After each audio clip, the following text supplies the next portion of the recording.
Andy Huizenga has 3 gifts that make him a perfect person to pilot a water taxi in Oklahoma City's Bricktown tourist district.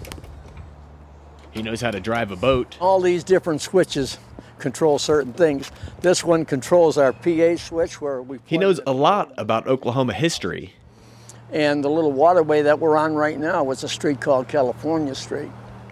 And he's got the gift of gab. Just before the 1889 land run, each section had a government flag in it. And when the land runners came in, they took out the government's flag and replaced the flag with their own. Oh, this is a great job. You meet people from just about all over the country.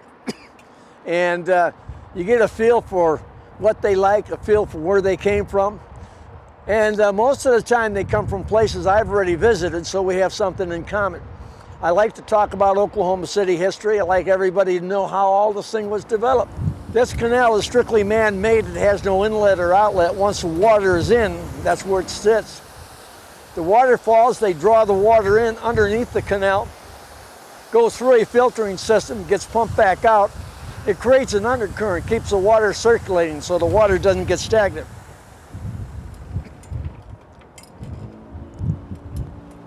Florida businessman Bob Beckoff owns Water Taxi LLC, and Chad Huntington has been the general manager of Bricktown Water Taxi since 2002. We carry well over 100,000 a year. We're well north of 1 million passengers. In fact, I haven't looked at it over the last season, but we're probably around 1.5 million right now since 1999.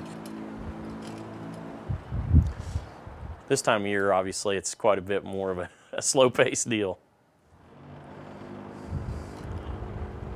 Over the years, we looked at people getting off of our boats, or we looked at people elsewhere in Bricktown who were saying, well, great, I've ridden the boat, or great, I've gone and had dinner, or gone to a ball game, now what do I do? We spent a couple of years going, well, you know, somebody ought to do this, or somebody ought to do that, and then finally we decided, well, maybe we're somebody, and we have a pretty good idea what people were looking for. The result was 2 shops located in the Miller-Jackson building.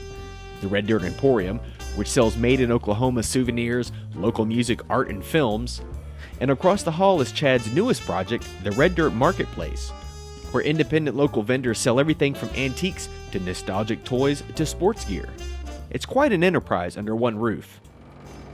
But outside, the water taxi still floats along, and Huizenga is still at the helm.